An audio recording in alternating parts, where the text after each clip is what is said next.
creadores, un saludo a todos aquellos que están viendo el video. En este momento les doy la bienvenida a tu canal favorito, Te Lo Enseño Ya.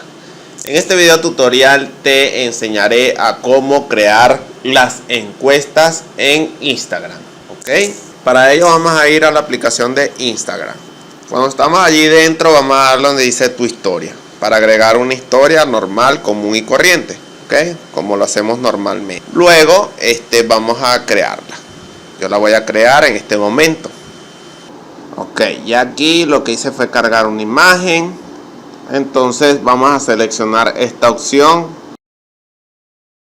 Entonces vamos a darle donde dice encuesta. Ok, entonces vamos a hacer una pregunta. Hacemos la pregunta, hola. Voy a poner hola. Le damos aquí, ustedes le dan en listo. Yo lo voy a colocar aquí. Voy a ponerlo para acá. Y le vamos a dar donde dice enviará. Y le vamos a dar en compartir.